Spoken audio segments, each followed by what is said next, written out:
झारखंड में इस वक्त पहाड़ा राजा सोमा मुंडा की हत्या का मामला लगातार तूल पकड़ता जा रहा है। सोमा मुंडा की हत्या के बाद पूरे राज्य में झारखंड बंद का आह्वान किया गया, जिस दौरान भारी आक्रोश देखने को मिला। हालांकि बंद के बावजूद जब कोई ठोस नतीजा सामने नहीं आया, तो नाराज विधायक जयराम महतो खुद सोमा मुंडा के आवास पहुंचे और उनके परिजनों से मुलाकात की। इस दौरान जयराम महतो ने न सिर्फ परिजनों को ढांढस बंधाया, बल्कि मीडिया से बातचीत में सरकार की कार्यप्रणाली पर भी सीधे सवाल खड़े किए। वे एक ओर परिवार को शांत कराने की कोशिश करते नजर आए, तो दूसरी ओर गुस्से में सरकार से यह पूछते दिखे कि आखिर सोमा मुंडा के हत्यारों को कब तक गिरफ्तार किया जाएगा। जयराम महतो ने साफ शब्दों में कहा कि जब तक दोषियों को सजा नहीं मिलती, तब तक उनका संघर्ष जारी रहेगा। राज्य की प्रशासनिक पुलिसिया व्यवस्था पर सवाल खड़ा करने के साथ साथ यह भी संदेश देती है कि एक आदिवासी राज्य में अगर एक आदिवासी की हत्या जमीन विवाद में, जो जमीन उनके पुरखों की है, जो जमीन जो उनके जीवन का आधार है, जल जमीन जंगल, अगर उसी आधार को बचाने के लिए अगर आदिवासी राज्य में एक आदिवासी की हत्या हो जाएगी तो ये बहुत ही चिंता का विषय है। सरकार को इस पर गंभीर होने की आवश्यकता है और पुलिस प्रशासन को सख्त करने के साथ साथ यहाँ के जल जमीन जंगल को भी बचाने की आवश्यकता है।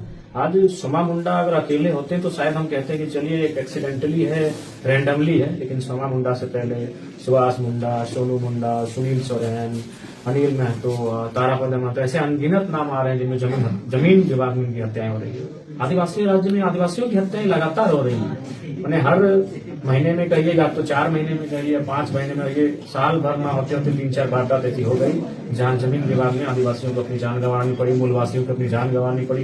ये बहुत ही चिंता का विषय है। आज आखिर समझ में नहीं आ रहा है कि झारखंड में किसकी नजर है और कौन लोग चाहते हैं कि झारखंड के जल जमीन जंगल को अपनी गिरफ्त में ले लें, यहाँ के लोगों की आजादी को अपनी गिरफ्त में ले लें, यहाँ के लोगों के रोजगार को अपनी गिरफ्त में ले लें।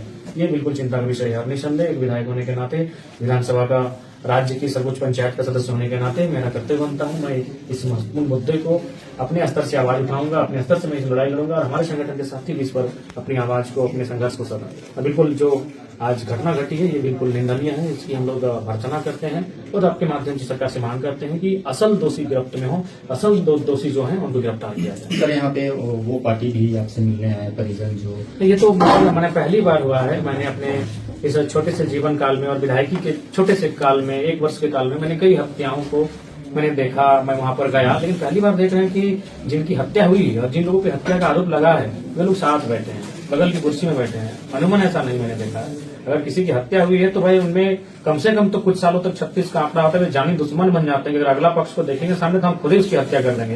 लेकिन जब मैं यहाँ उनसे सोमा मुंडा जी के परिजनों से, उनकी अर्धांगिनी, उनके बच्चों से मिलने आया तो वे लोग भी हमारे पास आए, इनके घर के में आए और इनके हमारे साथ बगल की कुर्सी में बैठे जिन आदिवासियों को इस केस में अरेस्ट किया गया है, सोमा मुंडा की हत्या में जिन आदिवासियों को अरेस्ट किया गया है उनके परिजन भी आए। तो मैंने अपने जीवन में पहला वाकया देखा कि मरने वाला और जिन पर मारने का आरोप लगा हो, दोनों परिवार के लोग मेरे सामने अगल बगल की कुर्सी में बैठे हैं। ये मैंने आश्चर्यजनक, तो मुझे ऐसे में लगता है कि इसकी कहीं न कहीं निष्पक्ष जांच होनी ही चाहिए।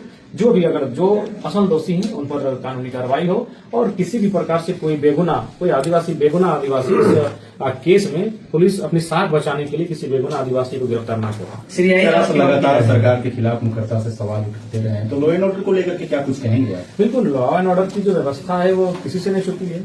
हाल फिलहाल देखें अपने पुलिस की एक 18 साल 20 साल के नौजवान जीतना तो भी मैंने बीमारी की हालत में अरेस्ट करके ले गए और मारपीट किया, वो बेचारा मर जाता। लॉ एंड ऑर्डर की क्या व्यवस्था है? बालू का मामला देखिएगा तो रोज मैंने बालू गाड़ियों से कई घटनाएं घटती हैं।